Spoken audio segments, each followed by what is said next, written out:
السلام عليكم ورحمة الله. السلام عليكم ورحمة الله.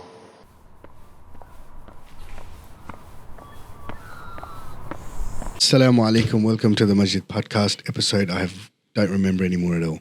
We're fasting and walaikum salam, and we're fasting. Are you fasting today? I've been teaching for a couple of hours as well, so the batteries are at low. But alhamdulillah, alhamdulillah, we have a special guest with you from all the way from Sydney. Just arrived from Sydney, brother Danny Mikati. Is that the correct way? Correct. To say it? Perfect. Yeah, all right. Mikati. Mikati from Sydney, and he's the CEO of. CEO is the official title, or how? Yeah, I'm one of the directors and CEO of Ausrelief, and we're going to get into that. But alhamdulillah, jazakallah khair, welcome, and welcome to Melbourne. And how's the weather in Sydney?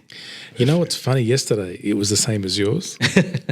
Yeah. And today yours is better. So Okay. Oh, wow. that's good. Alhamdulillah for you. When did you fly in? I literally just got here from the airport. You just got off the airplane and came straight here. Yeah. Wow, he's making me feel special. Or he's making you feel You are special. Alhamdulillah. Anytime welcome, brother. Thank you, brother. Mashallah. So, brother, the reason you're here is because of Ausrelief, and alhamdulillah, it's a brother. Of course, he has his own personal accolades and achievements, mashallah, in as your stint as firstly as a detective, police officer and detective, and the various works that you've done in that field, and now you're in the private sector, obviously. Firstly, your background. What's your background? I would assume Lebanese. Yes, you assumed right. My parents were both born in Lebanon. I was born here. I was about to say, where is Mikati from? Whereabouts in Lebanon? Actually, Mikati was a prime minister not too long ago. Okay. Yeah. Is that part of your tribe? No, look, unfortunately for me, I'm not close enough to get any kind of decent reward for it. I just No get nepotism, I just get the people that complain about him. That's it. Right. So you're That's like me with Maulana. So whereabouts in Lebanon? My family are mainly from Tripoli. Oh, okay, Yeah. Trablus. Yeah. This is the thing about Australia. So if anybody listening from overseas, we have some overseas listeners. We are from Pakistan originally. He's from India originally, but we know way too much about Lebanon. Oh, there's mishmish, there's dumbo, there's Zakat, and we know all the ins and outs. What Maulana's trying to say is they're taking over. No, mashallah. I'm Pakistani by background, born in Brazil. So my father, rahmallah, he was an imam in Brazil. So the masjid that he was imam of, and you might not approve of some of the practice of the Lebanese over there, but it was a Lebanese and the president of the mosque and so forth. Yeah. Well, So there's more Lebanese in Brazil than there is in Lebanon. correct, and they were See, that's mind-blowing. That's they're from absolutely mind-blowing. Wadi Biqa, so and Beirutis. And my father, when he came to Australia, he said because all the farmers came here and all the businessmen went to Brazil and South America because they own everything, football clubs. Yeah, and mashallah. They're very, very successful. I think Sydney's a little bit. They got more movers and shakers than Melbourne. I think. Allah, No, I think Sydney, I'd like to say Sydney, they're louder. Yeah. 100% louder. They're a lot. Try policing them for. Oh, wow. What is the biggest difference you've noticed from...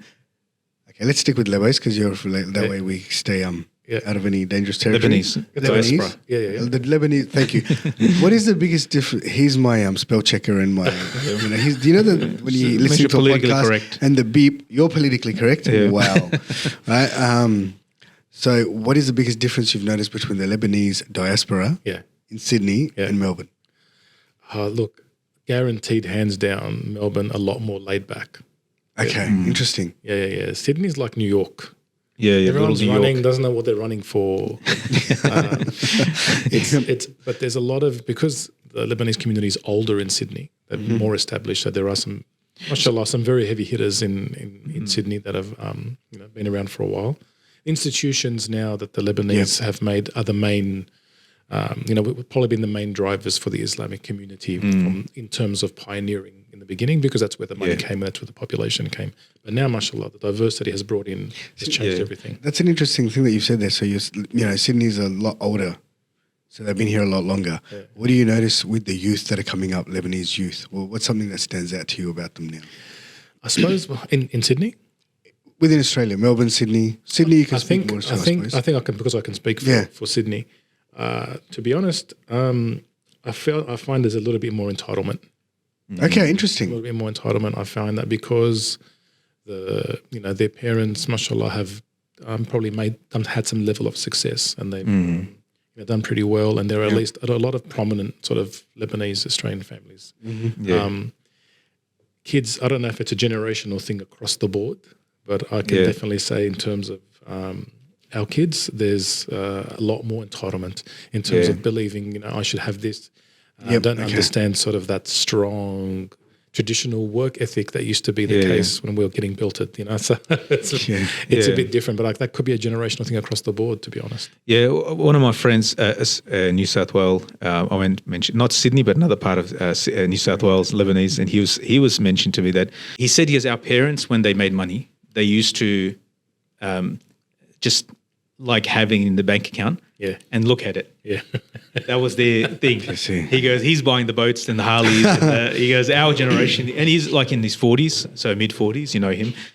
So he said, we are buying all the toys. Yeah. And maybe the next generation, it's probably the third generation. If you don't mind me asking, like your parents, when did they come to Australia? My parents came out very early compared to most. So they came out, Dad came out first. So Dad was here, I think, in either 1969 or 1970. Oh, very early, yeah. Very early, and then Mum a couple of years later. Yeah. I was born in 77, and they'd been here, obviously, established at that point in time. Right. So we have how's age feeling catching up with you? Can you feel the creaking in your bones now? I feel everything. Yeah. we'll get that in a second. We used to hear about it. Oh. Yeah. It just starts but the old Lebanese, there's like that initial wave that came, like where the Yugoslav and Italian, basically white people, white Australian policy. So we have it like our former Muazzin. I don't want to say former, I think he's still alive, but he's very old now in his 90s. So they came in the 50s. Yeah. And those ones, they really give you a perspective. Yeah, when you sit, when you sit with they're them, the ones that copped it. Like Ramzi Al Sayyid's father, which to visit him, Allah yarhamu, and so they came 50s or 60s and something like that. And so when they start explaining to you, like, okay, there's no masjid in the whole of Victoria. Yeah.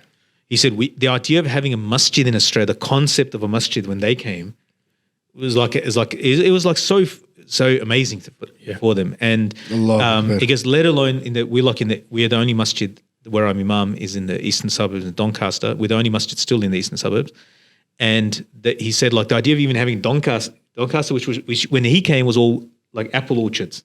Doncaster, yeah. If you go, because we grew up there, so every house, there'll be like fruit trees, random fruit trees everywhere. And it was Greeks, Italians, they do that, but it's like everywhere. And he said that it was all orchards.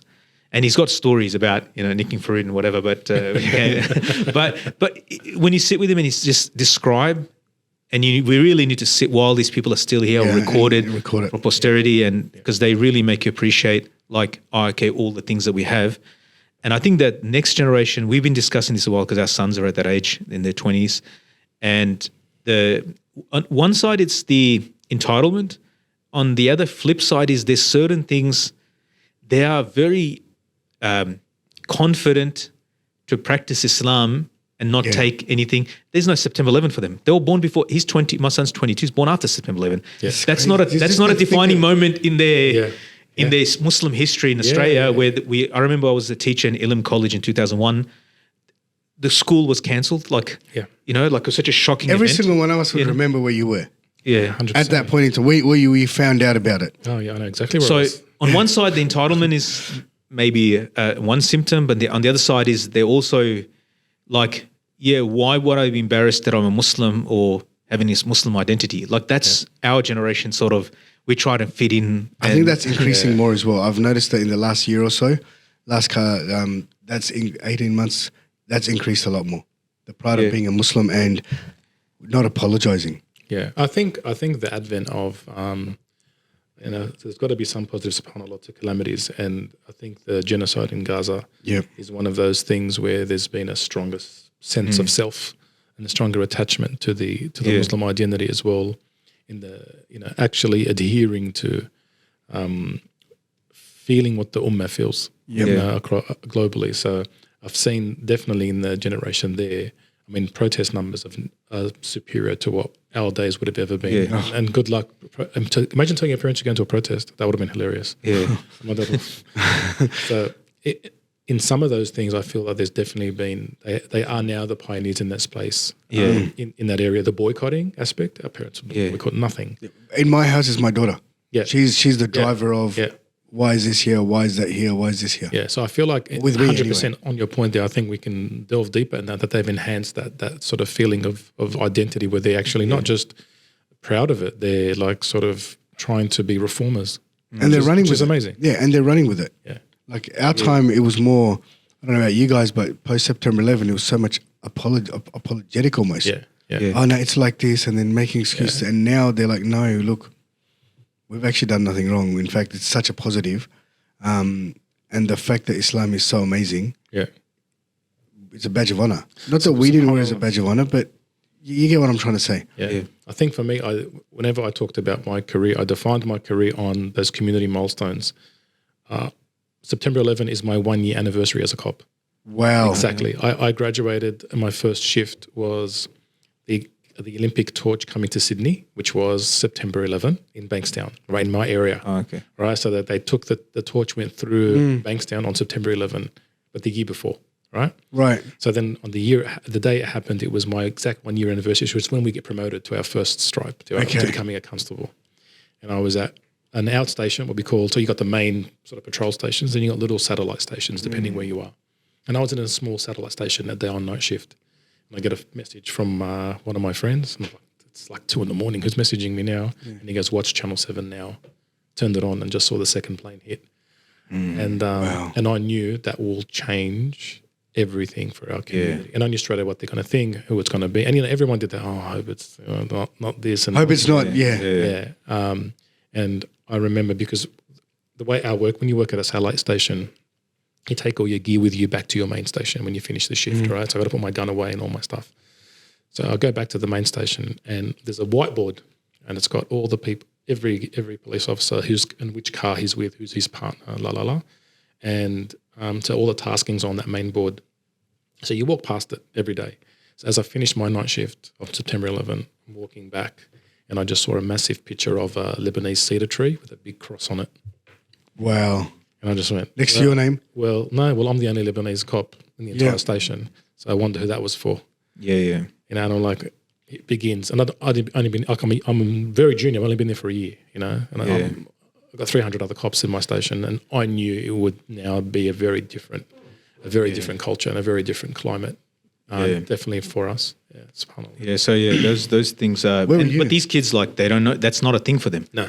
There's no, like, my kids have no awareness. They're born after that, and they're in their 20s, and the older ones in his 20s. Yeah.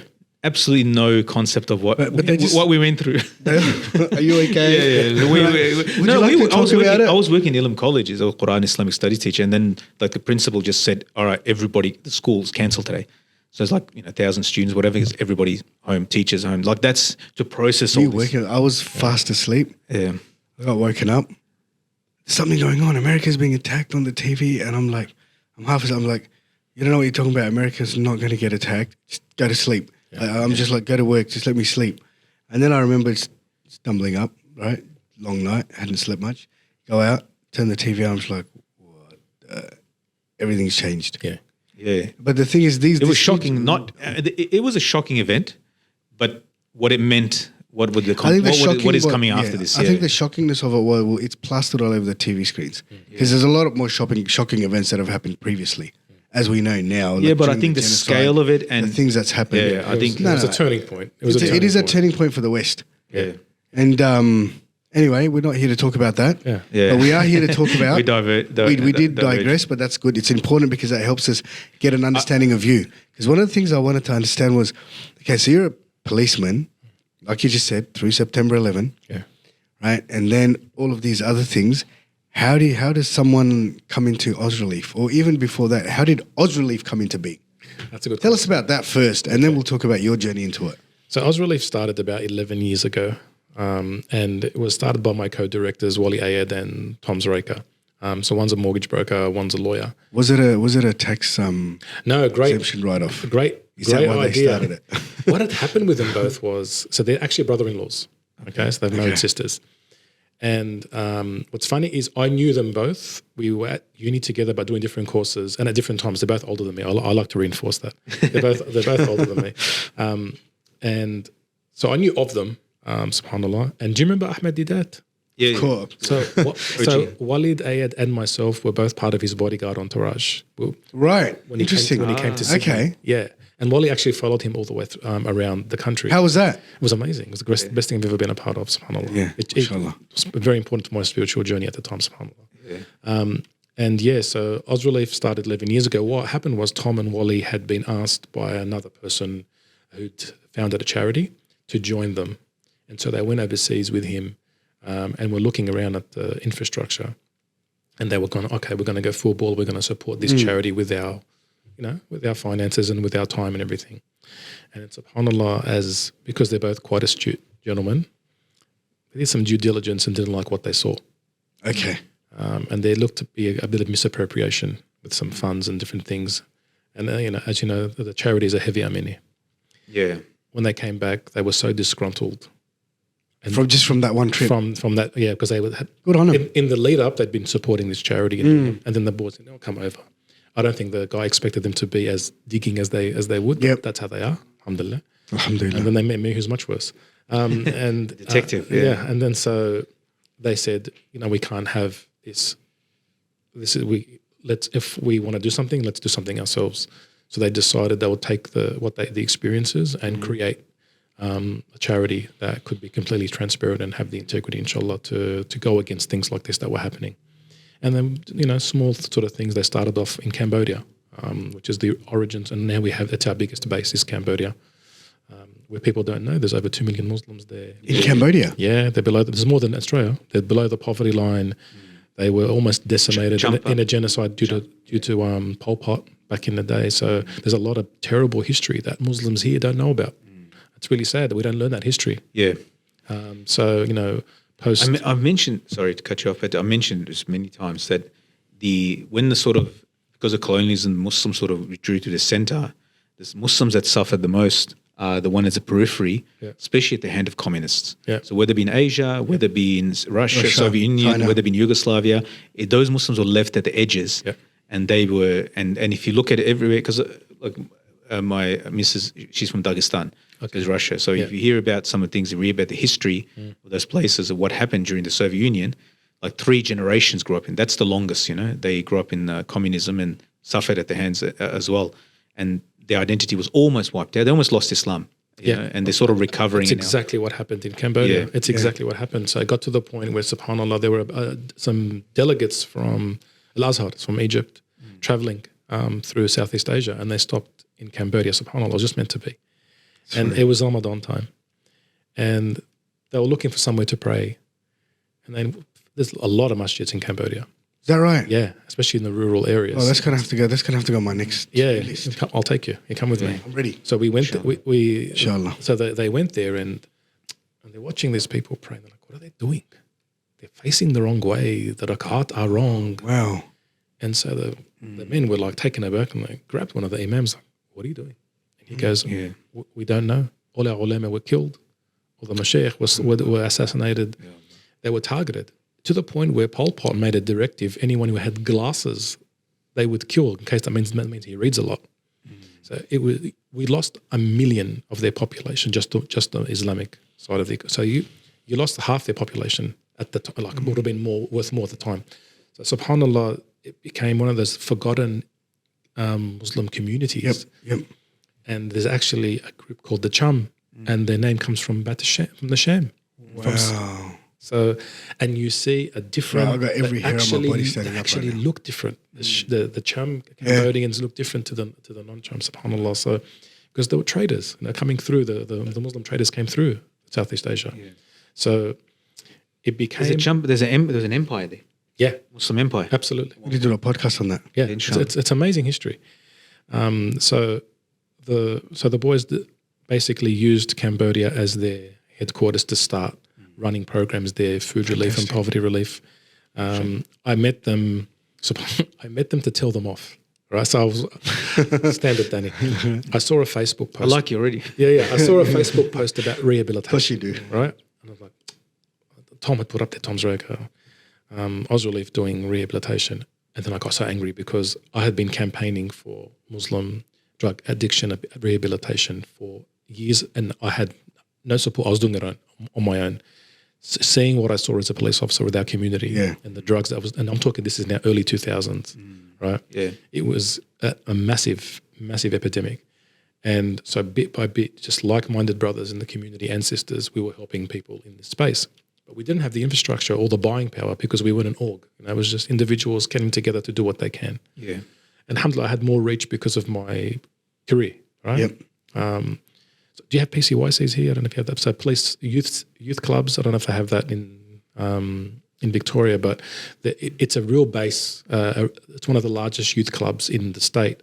Police Is that right? youth clubs. Yeah, it's where most of the boxers grew up. They did boxing programs back in the day. All yams like Jeff Fennick and all those kind of boys, Mundine. They all came up through the PCYC ranks.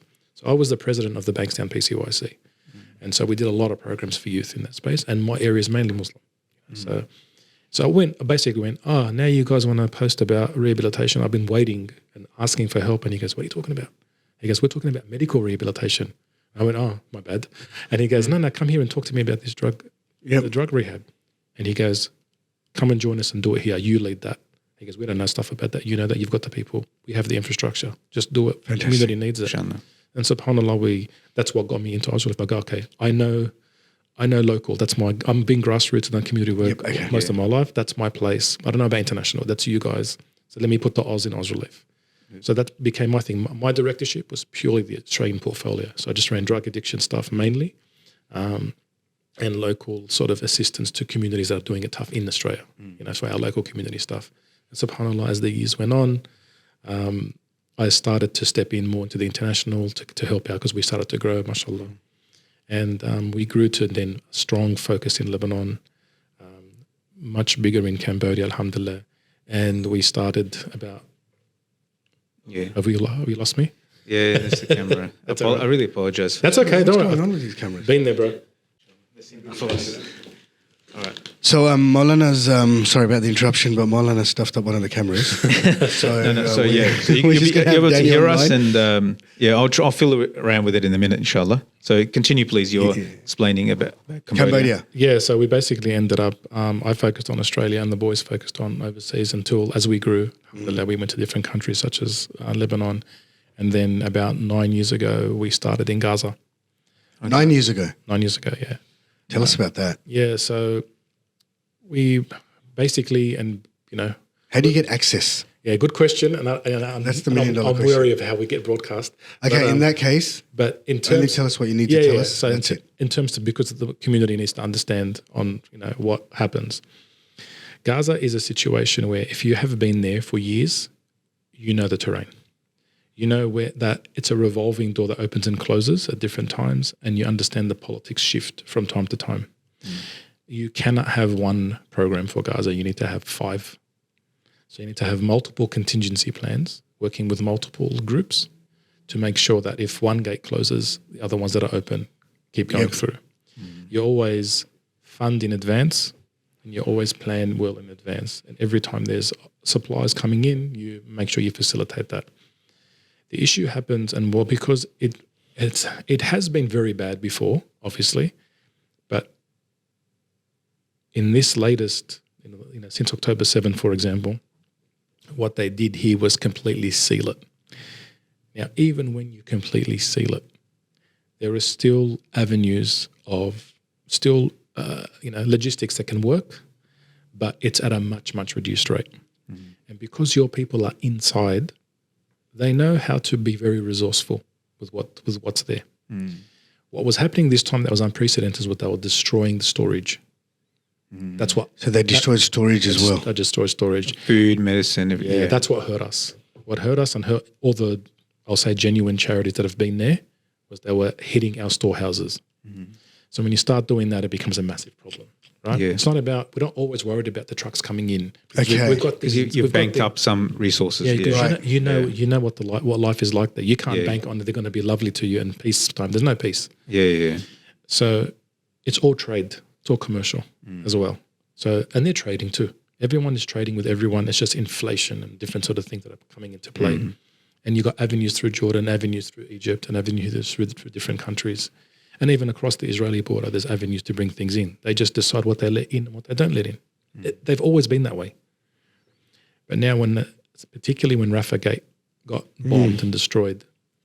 Again, being wary of world politics, and I got a charity to run, but the Egyptian side became a massive problem because you've also got heavy finder's fee on the border, and there are a lot of people that exploit the situation, and the exploitation in this genocide has been like nothing ever before. And even when the ceasefire began, the taxes being imposed were criminal. So Egyptian side. Yeah. So we had to find other ways as well, because to me, no one donates for me to pay off bribes. And that's something I know and I'm comfortable with, that our charity will not ever grow to a certain point, because I'm not prepared to lie to the donors. Okay. Because I'm sorry, if you're in certain places of the world, you're paying people off. Yeah. It's the only way to do what you're doing. And unless you're going to be transparent with the donor and say, hey, listen, there's a necessary tax here involved, then don't do it. Be transparent. I mean, I've had these conversations with other CEOs of other charities, and we have differing views on whether that needs to be told to the public. But that's my perspective. At the end of the day, what's funny is, and what I'm be careful about not going on a soapbox, but I feel like it's a warm and understanding. Go on your soapbox, mate. Go on your soapbox. But we need it. For me, bro, like, we're not Coles and Woolies. Your orphan's not more important than my orphan. Why are we competing? Yep. I find the tactics ridiculous. I'm luckily in a position, alhamdulillah, I'm an unpaid CEO. I don't get any money from the charity. I do have staff that are paid, and absolutely they should be paid because they work full-time jobs. And if they don't do their jobs, things don't happen. Due diligence isn't done, the accounting isn't done. Try being regulated by ACNC and not doing the books properly. You're finished. And there's eyes on us all the time, right? If anything's going to be exploited, it's going to be exploited in the not-for-profit sector. Why should I have to take your $10 donation and spend it on a Google ad because the other charity is bidding my name? Why should I do that? Why when you Google NZF, another charity comes up? Why when you Google, like, all this kind of stuff? Okay. All this kind of stuff to me is unethical and definitely un-Islamic. Yeah. Because it's deception. Yeah. So somebody, subhanAllah, is going on Google and they want to donate to Islamic Relief. So let them donate to Islamic Relief. Yeah. It shouldn't pop up with ABC charity. And gotcha. And the cost of that, who's funding that cost? And then don't come back and tell me there's no admin fee. You have no admin fee, but your marketing you're spending in millions. So where'd the money come from? You're running massive events and speakers and influencers, and there's no admin fee. That was going to be my question. Like, actually, while we're on this topic, let's get real. What's your admin fee? Do you guys have an admin fee? How do you work? Like, I proudly tell you there's admin. Yep. So if I pay $10, how much of that goes to the charity, and what happens? Like, brilliant question. For me to tell you there's a flat admin fee, that means I'm lying to you, Habibi. There is no flat admin fee. Each project has its costs, right? And fluctuations with the resourcing. What we have done is set a benchmark that we give ourselves a 10% ceiling on projects, right? So we try to no matter like, for example, right now my Gaza project's 5% admin, right? I got another project that is definitely 10%. Other projects are 6%. It really depends on what they are. And things will fluctuate. What we'll do then is bend and stretch what we can to make sure we keep things tight. Because for a lot of the Zakat programs, we're paying zero admin. Absolutely everything that's coming in is going straight through. Mashallah. But then I will rely on the Sadaqah donations to overset, because there's fees that come along with that. Absolutely, there's fees that come along with that. I'll give you an example for Gaza. I got spoken to by my local team down there, the doctor that leads my team there. He goes to me, Danny, we need solar water pumps. Okay, so it's solar-powered water filtration system, desalinization kind of thing, the salt water to fresh water, run by solar power. Okay, sounds good. How much? Wednesday, he told me it was $600 US. Wednesday. For one? For one. I start doing a budget. What can we do? What can we do? Bang, bang, bang. Thursday afternoon, it's $12,000. What do you want me to do? He said to me, don't even bother with this. He goes, our own people are ripping us off. In under war sort of scenarios, people profiteer and some people are desperate and will do what they need to do. Allah will judge in everything. But alhamdulillah, we're not in the circumstances. But on the other end of the line, my amena is your donation, brother. You've given me $1,000. I wanted to go to Gaza. Am I prepared to take that 1,011 others to make one water unit when I know it's worth, say, $200 with inflation? Let it be $400. I got to make those calls. What's going to be the most impact? What's the most bang for buck? So sometimes your cost of materials goes through the roof. And in these situations, they definitely do. So you have to make those decisions. So what we'll also do then is make decisions based on, okay, I know that there are many entities doing, for example, food packs in this zone. They're doing a lot of food packs. Do I want to come to the table with my extra 100 and they're doing 1,000? Or can I move this towards people that something need, else? Yeah, doctors or medical supplies. The first wave of Gaza relief that we were doing, I was doing purely medical because they were stopping at the tracks, water and food and fuel. They were kicking it out. They wouldn't let it go. Say, well, your charity is telling you, hey, guess what? You know all those things that we're buying? They're not letting them in. But keep giving us money for these projects. When we can't even bring water in. So why are you saying you're doing water distribution? Water was getting thrown out. They know what they want. The Israelis know exactly what they're doing. The first thing they're going to cut off is fuel. Yep. And the second thing they're going to cut off is water. What are you going to do with that water? So you need to have the proper intelligence on the ground and be governed by that. But they were allowing medical supplies in? But they're allowing medical supplies in. There needs to be a level of, maybe because they got hostages there, but there needs to be a level of due diligence and transparency. You have to be very organic. Yeah, and you have to communicate to the community. When I got told off for doing the initial video about saying nothing's getting in, other charities going, what are you doing? Well, I'm telling them the truth. I'm saying, no, I need you to donate because I still need to forecast. Yeah. But I'm not going to tell you, you gave me $10 now, it's coming to someone's hand. Then we got to a point where, guess what? They had money, nothing to buy. So people were sending money overseas to these Palestinians and they had $5,000 and nothing to buy. There's nothing for them to purchase it with. Yep. So you need to understand what's happening on the ground. This is what I mean. The due diligence needs to be done with what's happening on the ground there. And I got really frustrated with, for me, obvious deception, photoshopping things to say 2024 when it was 2021 campaign, like all this sort of rubbish that was being done. Yeah. Why are you doing this? So the donor doesn't donate to this guy, he donates to you, and you're just going to sit on the money.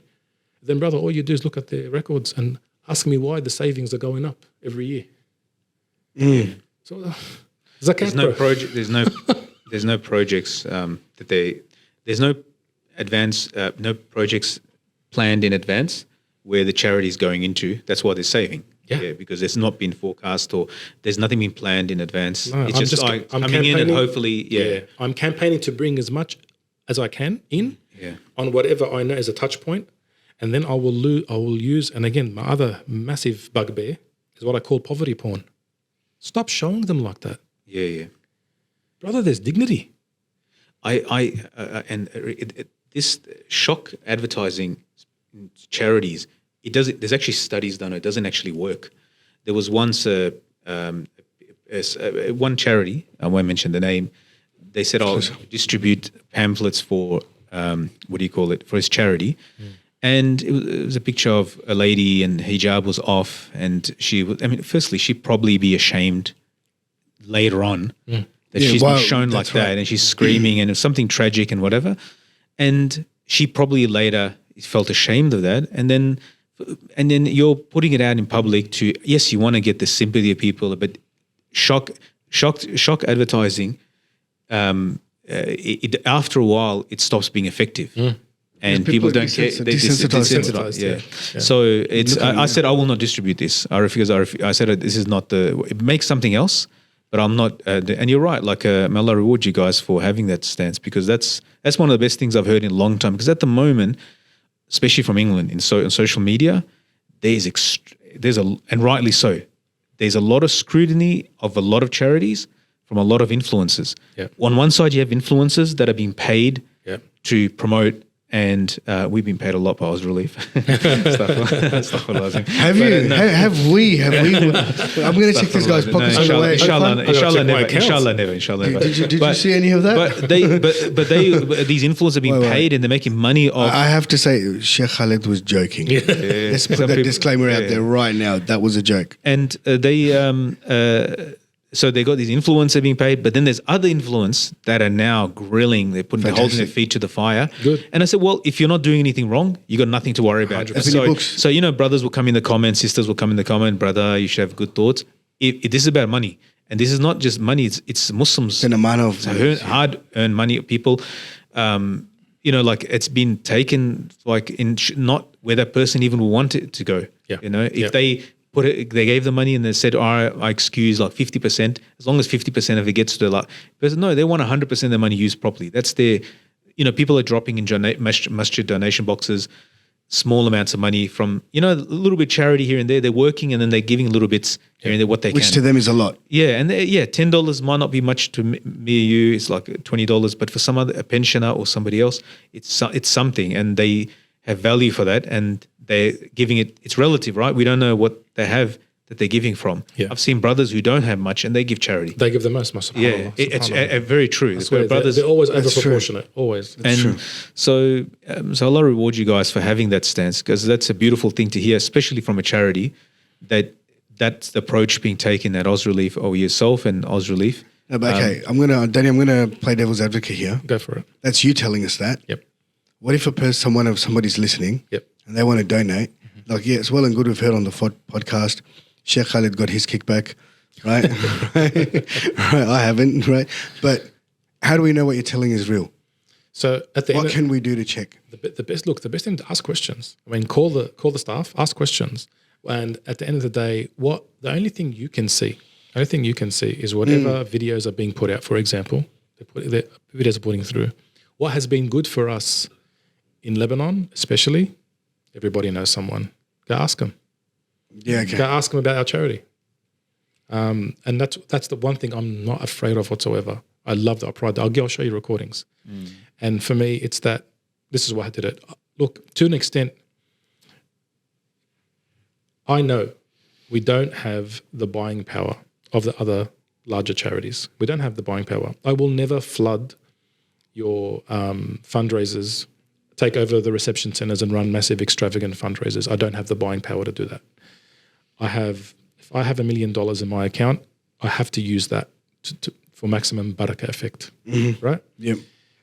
I can't look at the charity as something that is to become this monolith where I will purchase 1, 2, 3, 4, 5, or I'm going to do a land grab like others and become mortgage owners of these things. I look at social enterprises. We're trying to do social enterprises, impact programs, things that we can do.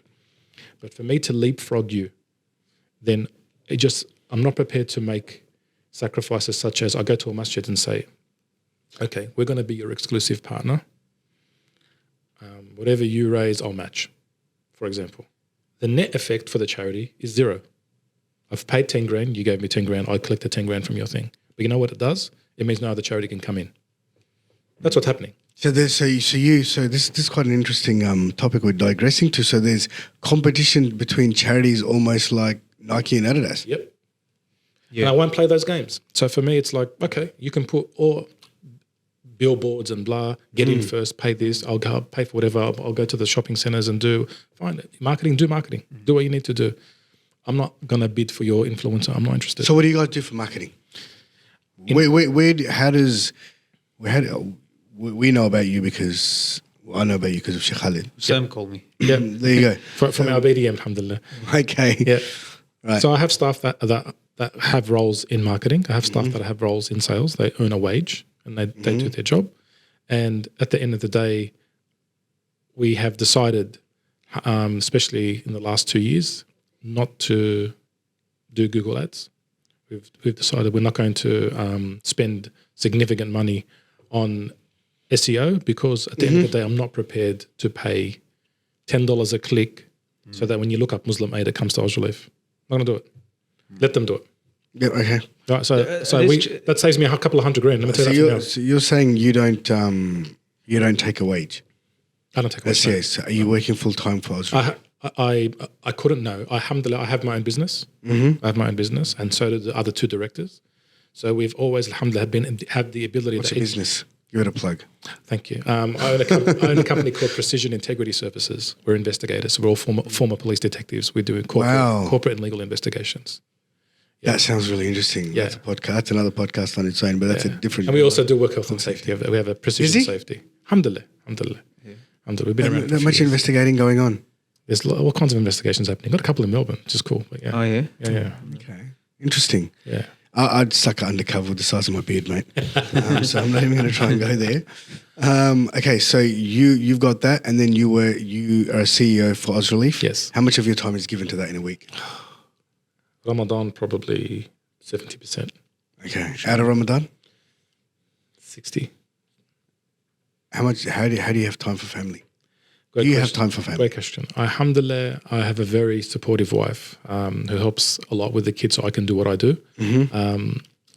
I have my children, alhamdulillah, helping also contribute and volunteer, and my nephews and nieces. Fantastic. We try to have a bit of a community. Our volunteers are very family sort of oriented, and we're very lucky that way. I also am co-located in the same office area as Ausrelief, as my company, so I'm always there. Right. So I get to look after, I can check in on both teams, but I have an amazing chief operating officer, a great headquarters management team. Maybe because they're all basically women, so they do amazing work and they're not as unpredictable as men. Oh, I'm sick. Oh, I'm not coming today. But I've led in the community. When you have mainly female teams, job gets done. I can vouch for like maktabs, our after school Quran program. It's like mate, trying to find a brother. Mate, we had to move the grade 5 boys. Like from prep to grade 5 is just handled by the ladies, and they do a solid job, a stellar job. Yeah, our sisters are amazing. Yeah. That goes for me in my business as well. If it wasn't for anyway. Yeah, and that's I get it. And to be honest with you, that's how it is. Most of the main portfolio holders from our COO down are female. Most of them. Yeah. You'll be proud of me. I Here we go. I did my investigation on Ausrelief. Did you? I called around sheikhs in Sydney because I don't know, because we're in Melbourne, you're based in Sydney. So, and alhamdulillah, there was good things said, and or as one of the sheikhs said, there's no red flags. I said, is there any bad things said? I said about this Danny Mikati guy, like, can you, like... he's a former cop. He's a New South Wales cop. Yeah, so should be worried. And mashallah, you know them, but I won't mention their names. But mashallah, they had good things to say. Thank you. So there was positive from them. We're going to wrap up because I've got an hour drive after this home, and so I've been out since early morning. Working hard. No, it's been an hour. We're almost hour up, and he's got to go to another. What's the next function you're going to? Look, it's actually one of our first. It is our first Ausrelief Victoria collaboration. Okay. So we've just started a committee in Victoria, and there is a Victorian Ausrelief team. Mashallah. And they're doing their first iftar tonight. That's why we flew down. Oh, mashallah. Yeah. Fantastic. Okay. Excellent. Yeah, as Imam of a masjid, I'm tied to the masjid till the Khatam al-Quran. He wasn't inviting you, bro. Yeah. I'm just letting you know. Sorry, dude. You just I got could rejected make an exception. You sit down and I won't sit down. Yeah. So, but this is one thing I just wanted to mention, and I think this is, I had and inshallah, hopefully, maybe one day we'll get him.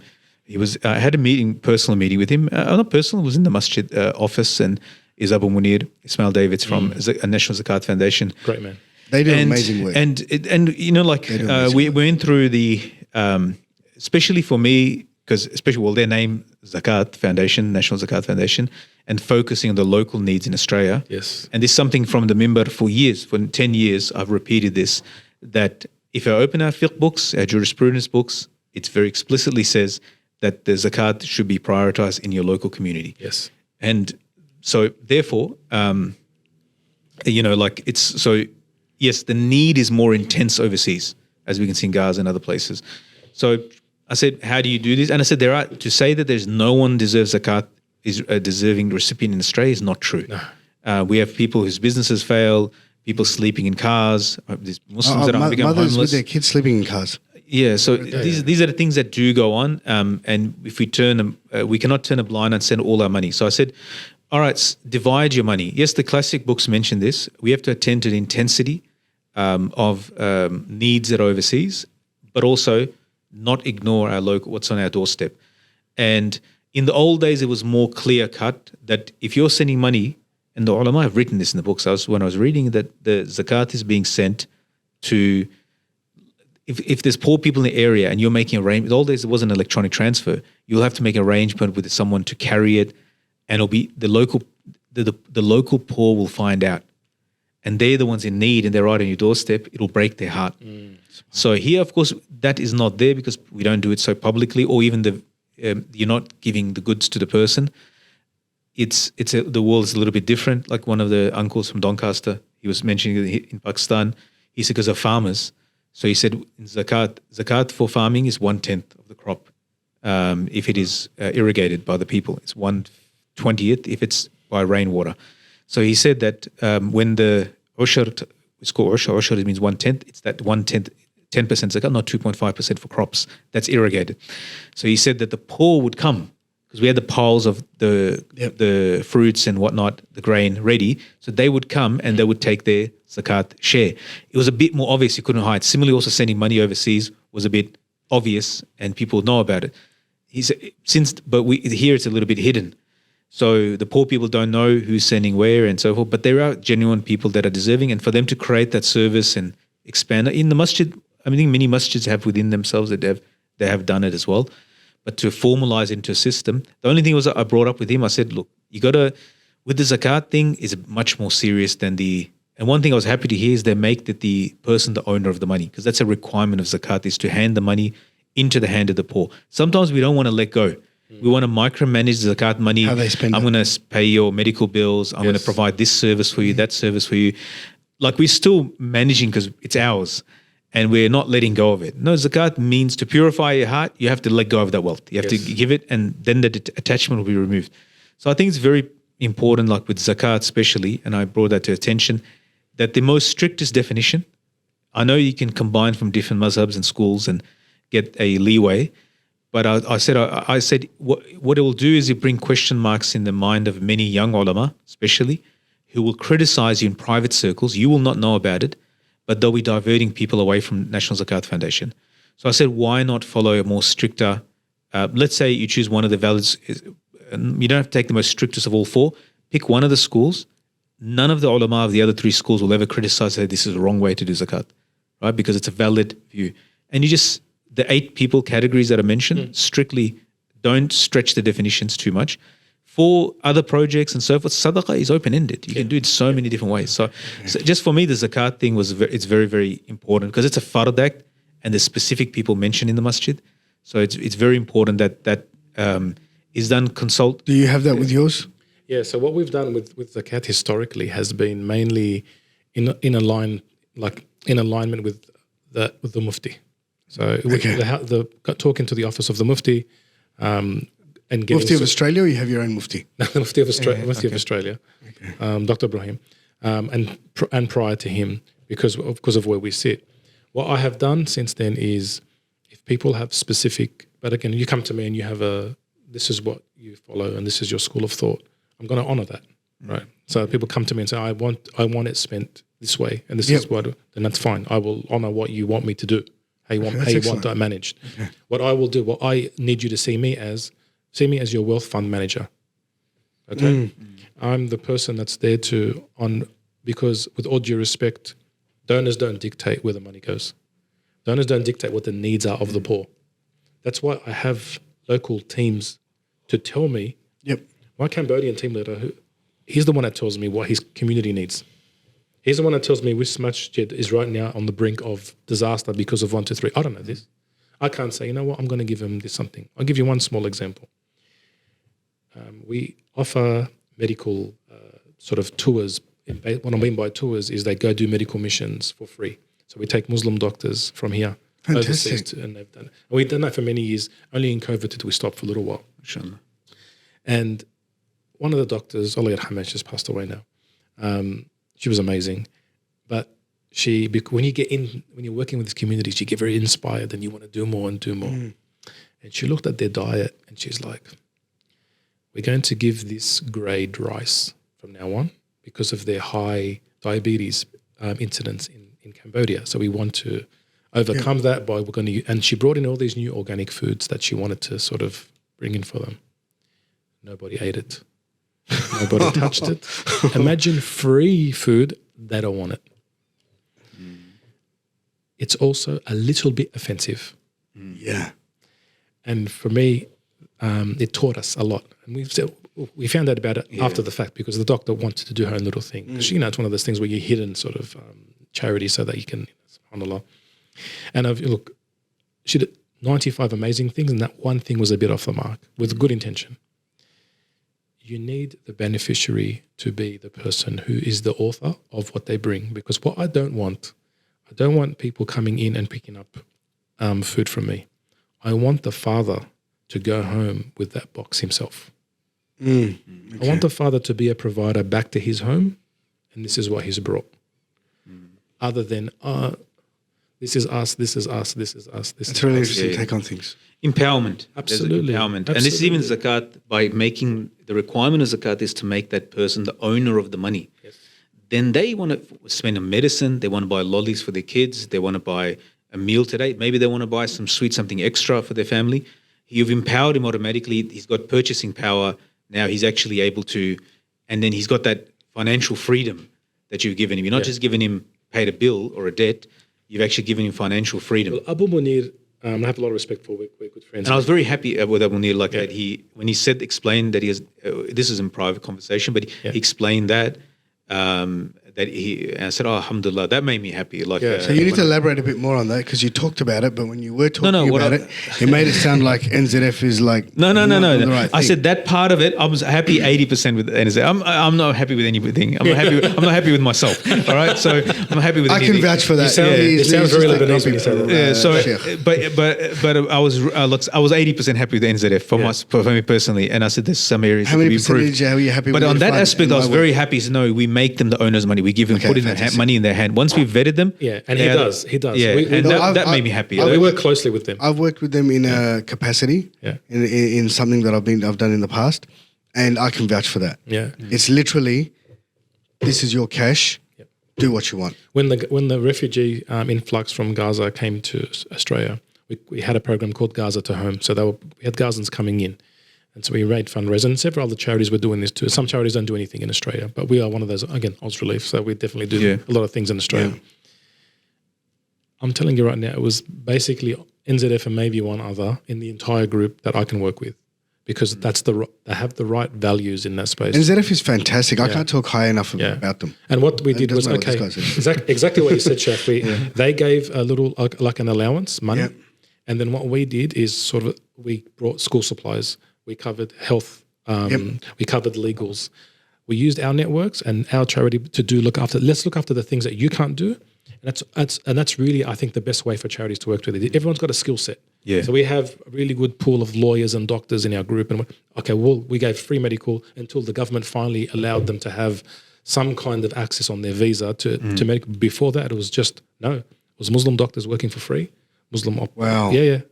From health. This is for the Palestinians. From allied health professionals to optometrists to doctors to tutors coming in and helping these Gazans before there was any, because the government gave nothing. You can't even. There's no Medicare. You can't go see a doctor. You want to see a doctor. It's a lot of money, and they don't have it. So then we worked with NZF to do that. Okay, we'll cover this side, you cover that side, and just let's work together until we get through this. And that's the only way to do it. And that's how I think the charity circles should run. Yeah, definitely. And one of the, just in a sort of parallel example, there's a very big madrasa in Lahore in Pakistan, and the madrasa is a very established madrasa, like training ulama. Another one just opened up the road, and the senior sheikh of this madrasa, someone came to him and said, "Sheikh, our enrollment's going to drop for the new first year batch," and he said, "No." He said they have taken a burden off our shoulders. Allahu Akbar. That's the right, like when the person is working for akhirah and the goal is the same, it's not a competition. Actually, we're happy, like when that person is doing what I could have done, but they're doing it. So the burden is lifted off me. So I think the collaborative approach in all fields that overlap, inshallah ta'ala, there will be a source of barakah, inshallah ta'ala. For you guys. Do you travel to the places where you're doing work? Yes, I have been to Cambodia probably 5 times.